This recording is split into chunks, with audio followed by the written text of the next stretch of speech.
Welcome to Hardwood Handicappers with Zach Cohen, right here on VSiN, the Sports Betting Network. This is Zachary Cohen, VSiN.com senior editor with another episode of Hardwood Handicappers. Hardwood Handicappers is sponsored by Better Picks, the fantasy app that turns your basketball takes into cash. Download the Better app and use code VSINPOD to get $10 free. No deposit needed. That's VSINPOD, VSINPOD. We have a link for that in the description. Today, I'm joined by Kelley Bydlon, co-host of A Numbers Game, to talk about the NBA Cup Championship. Kelley, how are you doing? I know you're going to this game. Are you excited? I am, man. I'm pumped. NBA Cup fever. I didn't end up going to any of the games on Saturday, but yes, we'll be at the championship game tonight. Looking forward to it. Had a sizable bet on the Thunder to win it, so that's a little disappointing. But seeing Victor Wembanyama in person is always a great consolation prize.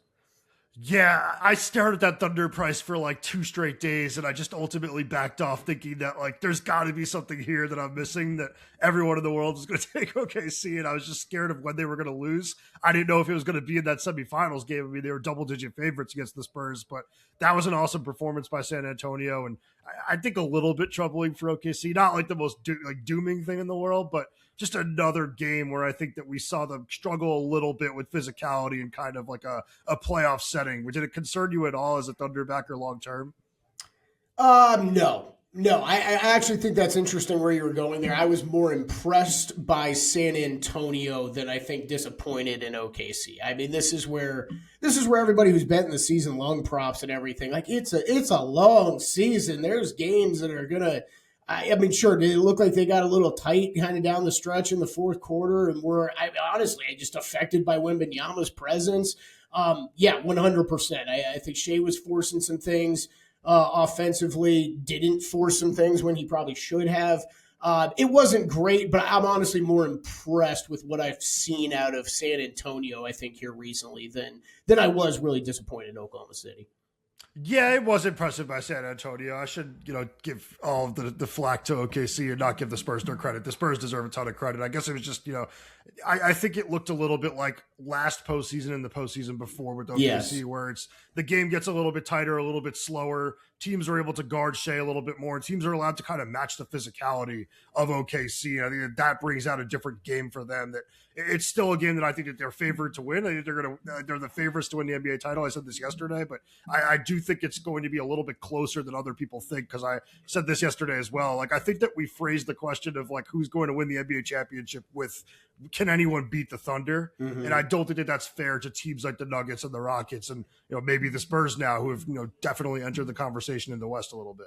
Yeah, I'm with you, Zach. I think this is a team, and being one of those people that was in multiple times on the Thunder to win the finals last year at different points in the season. I think it's going to look a lot like last year. I have no doubt about the Thunder cruising through the regular season whatsoever. They're way too deep, way too talented. Really, that depth. I know you hear it all the time about that team, but that's what's going to carry you through a regular season with how quality level players that they have, 1 through 10, 1 through 11, 12.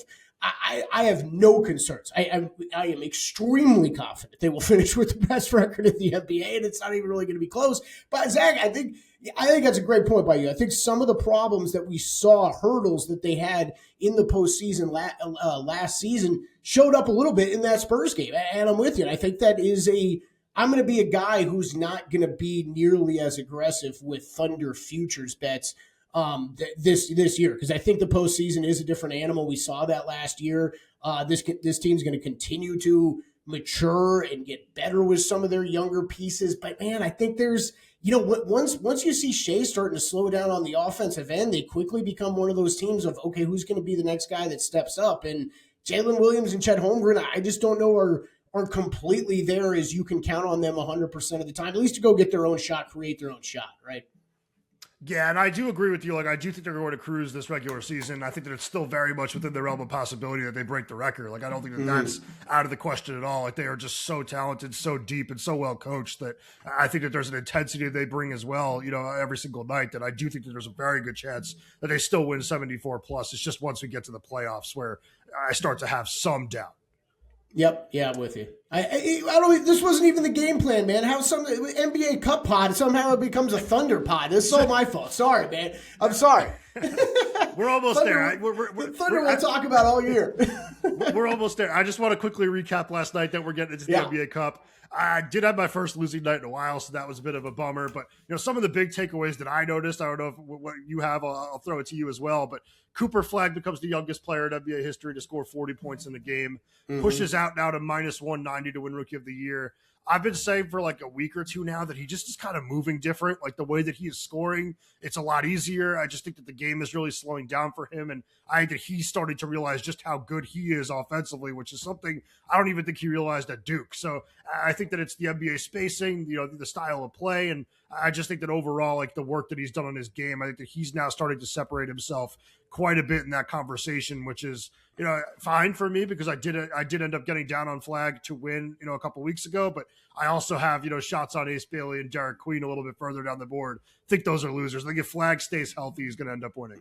Yeah, great game by him last night. And I'm with you. So the only bet I've made in Rookie of the Year market was Con Knipple early in the season at like 5-1.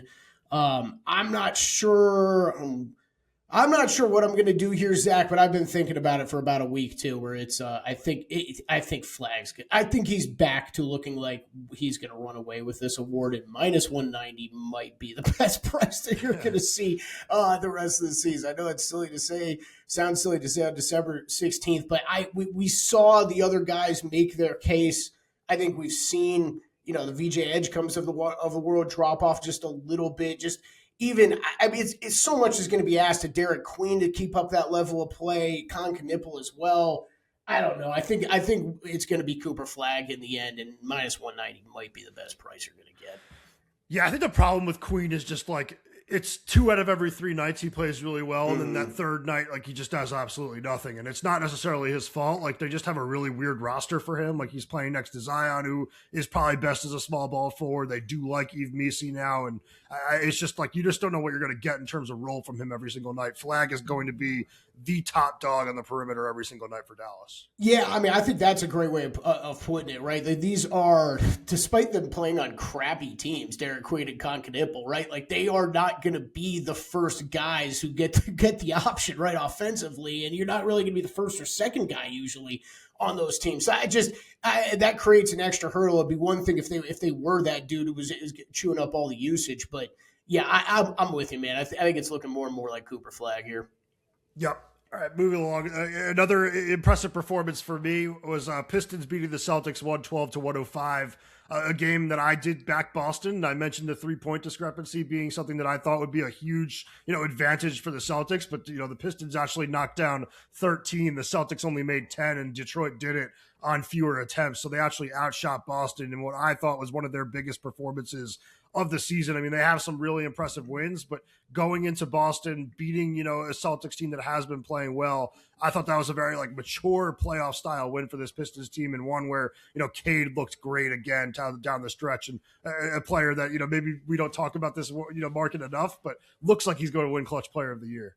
Yeah. He's jumped out to me a couple times in that one recently too. I know the record, what are we at, 21-5 now for the Pistons? But man, it just feels like they're going to be in a lot of these tight games. Like I'm with you that he was someone I was looking at like a week ago in that market as well. Not what I usually like. Yeah, I think I've bet it the past 2 years now. And so maybe, take this with a grain of salt. This is my advice, though. I think I like waiting till we get to late January, early February a little bit. Then you actually have some data to go off of how many clutch games they've played in. You can at least, I think, make a more solid case then where December 16th, it's still early in the season. Really just how many games are these situations are these guys going to get themselves into. But it's funny you bring him up because I did think about him in that market as well. Great game. I watched most of that game last night. I thought it was awesome. You put it perfectly. These are two teams that have been ultra impressive in the Eastern Conference. The Celtics playing way better than I was expecting to see of them, at least early in the season. And man, I think with what you can expect if Tatum returns and when he returns for this team, this Boston Celtics team could be real once again in the playoffs. And then the Pistons, man, I mean, it's 5 losses on the season. Cade Cunningham is on that next tier down below kind of those top level MVP guys right now. He's been awesome. I don't see this Pistons team slowing down anytime soon. Yeah, same. I think that they're deeper than everybody realizes because I think like LeVert wasn't there, most of the season for the start of it, and I think that Ivy wasn't there. He was just came back a couple of games ago. So this is a team that was really good to start the year and is only really getting better. I think that they're probably still one piece away, like one good piece away, not just like a small player that get acquired at the deadline. But I do think that they're very, very close to being an NBA Finals. At least runner up. It's getting to the NBA Finals out of the Eastern Conference. So definitely a team that I think has been really impressive to start the year. And then the second game on that Peacock doubleheader was also awesome. The Nuggets beat the Rockets in overtime. Definitely a game where I was a little frustrated because I thought Houston got absolutely hosed by the officials. Yeah, and like Ime Udoka was going off both on the court and then in the press conference after. But man, what a poorly officiated game. But I mean, it was still a good game, and it's always impressive when you beat a team without two of your best players. So got to give Denver some love, I guess. Yeah, no, absolutely. I was on Rockets money line, so that sucked too. I mean, I'm always glad when I hear a coach that's actually more mad than I am at the officiating. Like, I think you just get, as an NBA better, you get used to seeing everything on any night, right? But yeah, Udoka postgame, like, yeah, you tell him, man, you tell him that was a disaster. Like, what the hell? I shouldn't have lost that bet. That's right, eBay knows. Yeah, great game though, and I think those are. Look, it's Thunder, and then it's Nuggets and Rockets for me in the Western Conference, and then there's another drop down. So it was a great game, fun to watch, and two teams I expect to be there the whole time. And like you said, I think under the radar for people that don't know what's fully going on in Denver and in the NBA, no Aaron Gordon, no Christian Brown there for that team. We've seen they had the 28th rated defense over that time when Gordon was out heading into that game last night. That was part of the reason why I went to back the Rockets. Impressive victory, man, and that's going to be a problem while Aaron Gordon is out. And the more of these type of games that you can squeak out and win while he's out are going to matter in the end. Yeah, I thought that, the Nuggets not having Brown and Gordon would end up doing them in last night just because I do think Houston is so good offensively and defensively that they should have been able to pick apart, a defense missing two of the better rotation defenders that they have. But, man, that Denver offense late in games when it's just kind of slows down to Joker and Murray is still as good as it ever was. And Murray just has all of his juice back this season. So that's nice to see. That's another reason why I think the Thunder, are beatable, just maybe because of how special those two teams are as well. Man, I just pulled up the box score and I didn't even look at this because I think the first thing you get used to running to look at this year with the Rockets is, okay, what'd you do on the glass, right? And it's you still you out rebounded Denver by 8. Like you shot 51% from the field, 48% from three. How do you lose this game? Like it's just that's frustrating. Yeah, I mean, some of the fouls were really bad. Like, I really do think, I don't like to be the guy that cries officials, very often. Maybe my first time doing it since coming on the podcast. I didn't do it when the Suns got hosed against the Lakers, but I do think that the officiating in this game ended up making the difference. I thought Houston should have won this game. And then, of course, Jokic and Murray combined to go 22 for 26 from the line. So, yeah, just daggers. Yep. All right, well, we're going to move on to the NBA Cup Finals, but first, want to bet smarter this holiday season? VSiN has the perfect gift for you or the sports bettor in your life.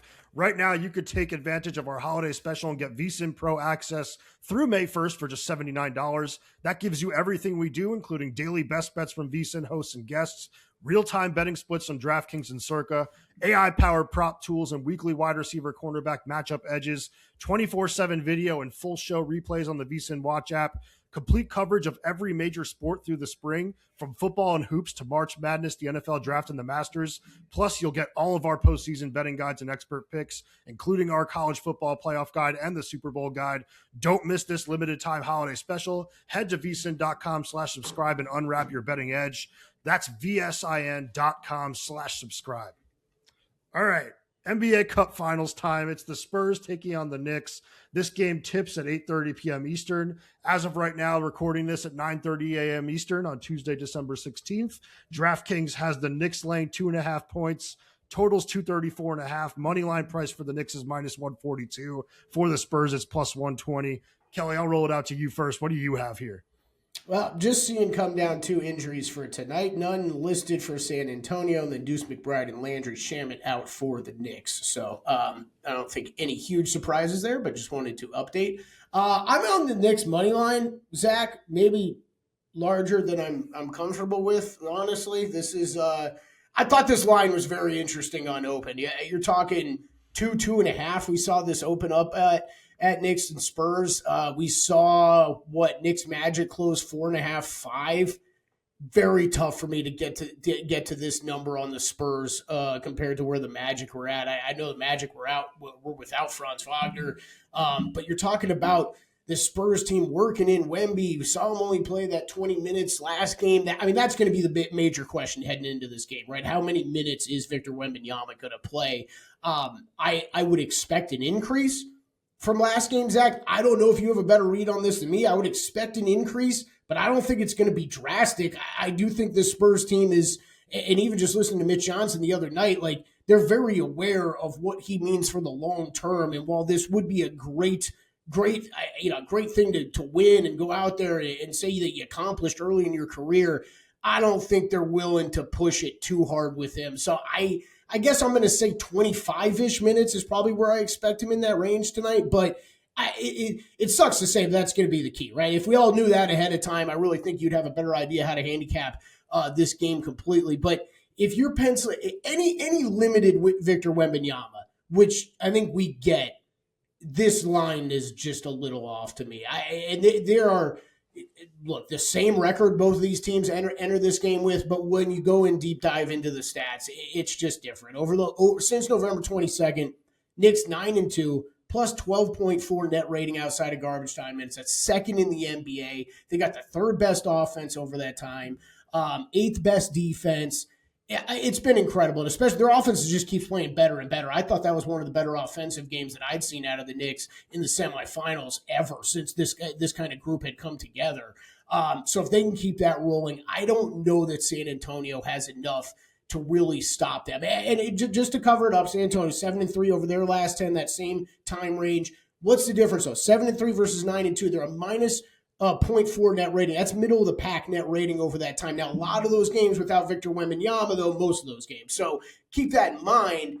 But we even saw it the other night. Like, okay, the Spurs, plus 21 with Victor Wembanyama on the court, minus 18 when he's off. Like, there was a massive defensive rating difference with him on and off the court.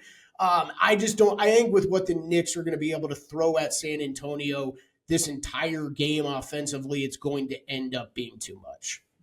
Yeah, I think you started in the right place because I wrote that at VSiN.com as well. It's just kind of like strip away everything you think about both of these teams. The fact that Wemby's going to play 24, 25 minutes and you're going to get 40 minutes from Brunson, that's just a huge advantage for New York. Yeah. Just playing your best players more time is an advantage. I know that we get on the Knicks, later in the year about, how much they're playing the starters and how much they're playing the bench. It has been a little bit better this year, but in a game like this, in a one-game setting, it's going to be big that they're going to have their best players on the floor for a much longer period of time than Wemby's going to be on the floor. That's absolutely huge. And you mentioned it, like the Knicks have been really, really strong when you break things down from like over the last couple weeks. I mean, over the last 10 games, they are 4th in the NBA in defensive rating. You add that to a team that's already 2nd in the NBA in offensive rating over the course of the entire season, just kind of killing it on both ends of the floor. And I do think that there's some things that they can do to kind of frustrate the Spurs where, Karl Anthony Towns is one of the best pick and pop bigs in the league. Maybe we'll be able to pull Wemby away from the basket and allow everybody else to just kind of, cook with an empty floor, nobody, protecting the rim for San Antonio. And then on the other end of the floor, I think like Anunoby is like a good small ball defender for Wemby just because of his like lower body strength and his like defensive instincts and all that. I think he's going to be able to do a decent job on him, in a similar way that Caruso did. Like I know that we have some good highlight moments of Wemby making tough shots over Caruso, but Caruso played an outstanding defensive game in that game. And I think that OG is a very similar defender in a lot of different ways. So I think there's a lot of things the Knicks can do. And I'll also throw on some like narrative stuff where it's like, I just kind of think that felt like an NBA Finals game. San Antonio beating OKC and the way that they celebrated after, there was a relief there about beating the unbeatable team that I think might carry over into something of a letdown performance here. The Knicks are just like all business, all veterans, and I think that they're going to show up just kind of ready to go right from the tip. So maybe even Knicks first half is a good look because if they do throw out that strange Wemby pattern of not playing him in the first quarter, there's a chance New York pounces early. Yeah, so a couple things there. First quarter, right? Like if you're listening to this pod, you're a better, like, be on the lookout for news all day. I don't know that they're going to telegraph it, but we saw that last game. He didn't play the entire first quarter. There are first quarter props you can bet. I'm not running to bet him right now, Zach. I would like more confirmation of what I know the plan for Wembanyama is going to be. I don't think we're going to get it before the game, but I'll be on the lookout. I'm just saying everybody else should be too. Now, if they do increase his minutes a little bit, maybe that does push him into the starting lineup, and then he rests a little bit more kind of end of first quarter, beginning of second quarter. I don't really know, but I wasn't exactly expecting to see that last game. But if they roll back, there's definitely a chance they roll back out the exact same strategy here tonight. So something I think for bettors to just be aware of. Start there. I will tell you, narrative and matchups. I want to hit both of those. The narrative's fascinating to me for both of these teams, right? Like you just said with the Spurs, is it the letdown spot after you just beat the Thunder? Is that what you're viewing as kind of the Super Bowl moment of the season? You just beat the Thunder and this NBA Cup championship doesn't really matter? Or is it something to build on, right? Is it, hey, we just beat the Thunder. Let's go out there and capture that first semi-significant prize of the Victor Wembanyama era, right? While this team's rolling. That's interesting to me. On the Knicks side of things, it's guys, like, we've been getting killed in the media for years now, like this group together. Everybody expects more. Just win something. Just win something. Like, again, this isn't an NBA championship or anything, but like something to throw on the mantle to say we accomplished something as a group, because you haven't done anything yet. And you're finally rolling. I think this is the time where we see them go out there and do it. I will say, I have the Knicks rated pretty significantly higher than where the San Antonio team's at right now, Zach. I do find the matchups fascinating in this game, though. I really do. And if the Knicks lost, I don't think I would be blown away. Just because I think we could break them all down. I think you did a great job with it, with what we're going to see defensively for San Antonio. Is Cat going to be able to pull Wemby away? I think that opens up things. I think regardless, OG Anunoby is probably the key to this game, offensively and defensively. I think you nailed it. I think we see a lot of him on Wemby tonight, trying to frustrate things. I'm also interested to see how much they deploy Mitchell Robinson kind of on that matchup too, just to, like, Wemby we've seen this before with Wemby, that one of the few things that frustrates him are big ass dudes that he's got to deal with. And if Mitch can get in there and kind of early bang around with him and make him work on the glass and beat him up on the glass, I think that could help them long term in that game. But I think you're going to see OG picking him up on the perimeter a lot. I think the other side of the ball is fascinating too. Can Brunson continue to cook? Can you see a Stephon Castle kind of significant defensive game? Are you going to get that out of him? I think there is that opportunity tonight. I also think it's just interesting when you talk about players that are so completely different in size when it comes to Brunson and Wemby, right? Like, every inch you're shorter, the more Wembanyama's height is going to be able to affect everything that you do offensively. So you need, like we were talking about, Cat to pull him away, right? Create space. I think all of that is beyond fascinating tonight. I can't wait to watch it. Yeah, I think the one thing with Castle is, like, for as good of a defender as he is, and like he is awesome. Like, I've compared him to Drew Holiday like a million times. Like, the physicality and like the in-your-face basketball that he plays, very, very similar to him. I do think that, like, savvy, like, really good footwork players have given him trouble, just like getting him into foul trouble. I watched it with Booker when the Suns played them. Like, he was just drawing a ton of fouls by being a little patient and stuff. And like, there's nobody more patient with better footwork than Brunson. So you can get him off balance, find ways to score against him, find ways to get to the line. I'm not really concerned about Brunson getting his offensively in this game, especially when you kind of break things down to how he's played without McBride. Like, since his like role has been increased, his minutes have been increased, he's averaging like 36 points per game in the games he's played without McBride. So I really do think he's going to get it going here, but it is going to be interesting to see how everybody else looks defensively for the Knicks, because like, for his, they have like a really good individual defenders, but sometimes they can struggle to guard the three ball. If the Spurs are knocking down shots, it's going to be a good game. And I'm with you. Like, it wouldn't shock me if San Antonio wins. Like, I don't have that much of a difference between these teams, and the Spurs are very, very talented. But, looking at all the numbers, looking at the narratives, and looking at Wemby's injury, it does just seem like a really good spot to kind of load up on the Knicks. I mean, you look at just like the season-long numbers, like Knicks are better in terms of adjusted offensive rating and adjusted defensive rating, so better on both ends of the floor. And, yeah, like I said before, they're just going to have their best players out there. Wemby's probably going to play 25 minutes. Yeah, it's going to be fascinating to watch. I think the one where the one thing I'm concerned about, I guess, from a Knicks backing standpoint is if the guards continue to combine for 60 points or whatever, the trio of guards on San Antonio, like, that's going to be tough to. I mean, if that can't, what does that happen? 2 games in a row now in the NBA Cup? Like, if those three keep playing like that. Yeah, I think it's gonna give the Knicks some problems. I guess I'm just not expecting them to be able to do that all season long. I think all 3 of them are extremely talented, but to keep seeing that night after night would be a little shocking. Yeah, and I'll say like another swing player for this game is probably Josh Hart, because teams do put like their bigs on him and just like let him shoot threes or let him drive to the basket, whatever it is. And he's going to have to be making threes if he wants to drive to the basket. So I'd say watching out for Josh Hart's 3-point shooting is going to be something to keep an eye on here. And I should mention before we just, move on, but before we end this, but I do have Mikal Bridges to go over 14.5 points at minus 110, which is, it's another one where, like, I broke down, games played with Jalen Brunson and without Deuce McBride, because that's the rotation we're seeing right now. It's tightened up. Everyone's playing a little bit more, and Bridges has scored at least 15 points in all 5 of those games, averaging a little bit closer to 19. And I do see this being a game where he'll draw one of the better of the matchups, for the Knicks. Like, they don't have enough good defenders in that rotation to put somebody on everybody. And I think it'll be him going to work against a weaker defender, even if it's like Vassell, who I think did a really good job on SGA last game. It's a different matchup against Bridges. He's just a really, sneaky cutter, very quick player off the ball. Like, this is a team that struggles a little bit with dribble handoffs and off-ball screens, and the Knicks can run a lot of that for Bridges. Yeah, no, I like it. I think for offensively, I think it's the guards for San Antonio. I think it's the wings for New York. How much can Hart, Bridges, and OG Anunoby give you? Because I think they're going to – Brunson is going to distract enough, right? If we talk about Cat bringing out Wemby, I think there's going to be the space there. Those guys have to dominate, and they should. They're getting paid enough. They're all better than what their counterparts on the other side. So that is a part of the game I'm leaning on. I like that prop play. Awesome. And I did want to talk some futures. We've gone a little bit longer than we were supposed to with the show. It's only one game, so really should keep it around 30 minutes. So I won't ask you too much about this, but have you added anything in the last couple of weeks, or is there anything that you're keeping your eye on right now? I'm still a little fascinated by both most improved player and defensive player of the year.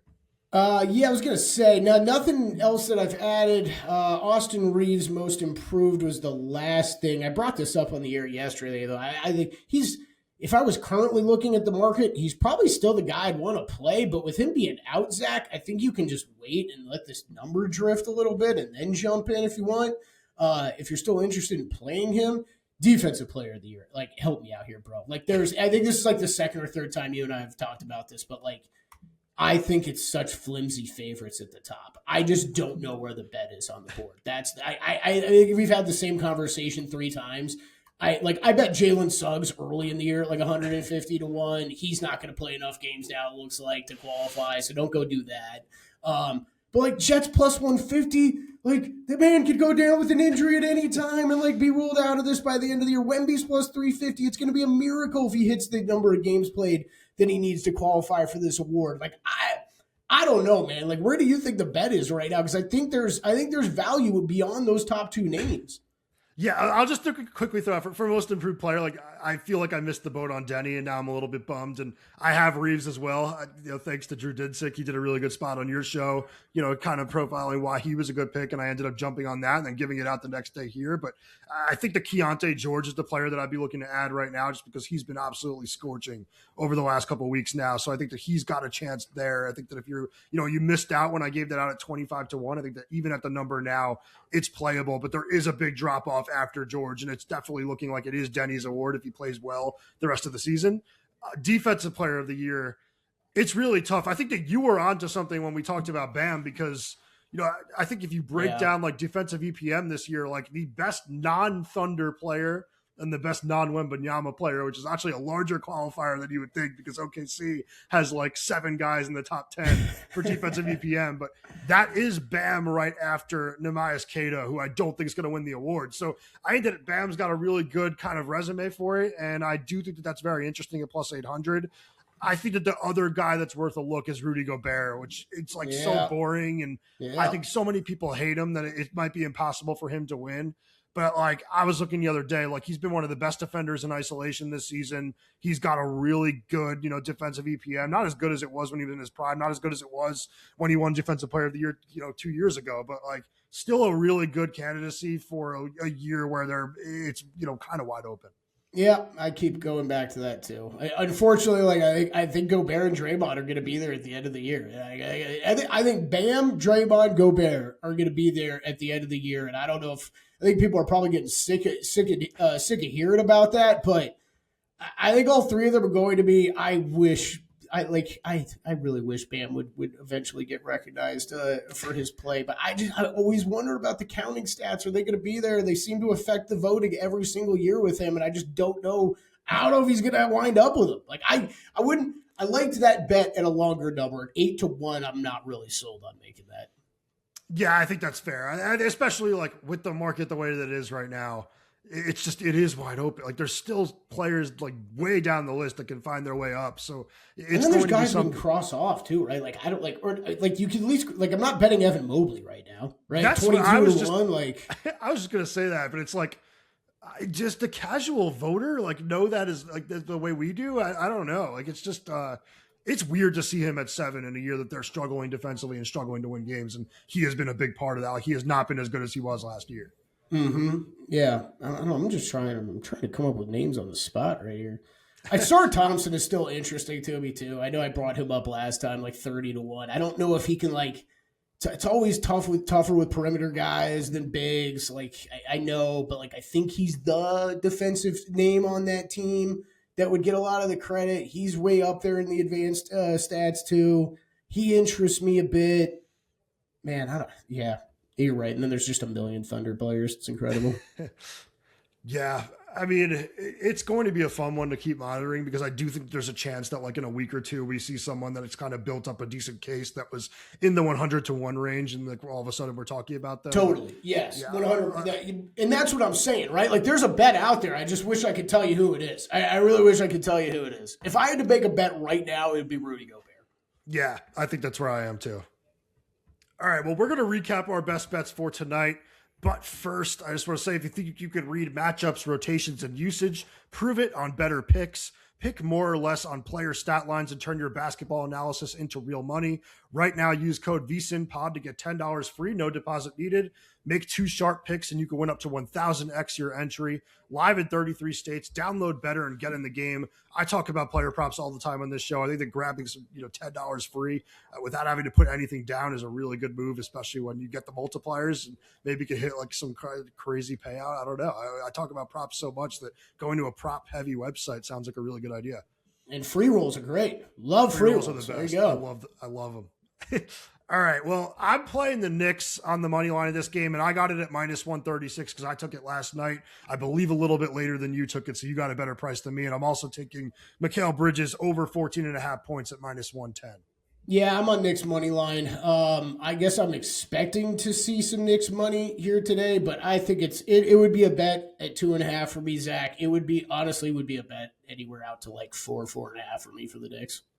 Yeah, I think I agree. I think that if you can't get it at minus 140 or better on the money line, I would then look to 2.5 or 3. Me too. Yeah. So, yeah, I think that that's the right call. And I didn't even mention, and I don't know if you felt this way as well, but I think that the Knicks had the crowd in that game against the Magic. And there were loud, let's go Knicks chants towards the end of that game. I would not be surprised if it's very, very pro Knicks in there just because of the amount of, I believe, transplants that probably live in Vegas, just like they do live out here. There's just Knicks fans everywhere, man. Yeah, come on, you know that. Yeah. There's not exactly Spurs fans everywhere. I think there'll be a lot of curious Victor Wembanyama onlookers at this game, but yeah, I think the fans will be split a little bit more towards the Knicks.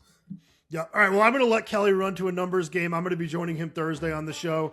Kelley won't be back with us next Tuesday because it is a holiday week, and we'll talk a little bit later this week about the schedule for next week. But good luck to everyone with your bets tonight. I'm excited for this game, and please join us for the Wednesday episode of Hardwood Handicappers.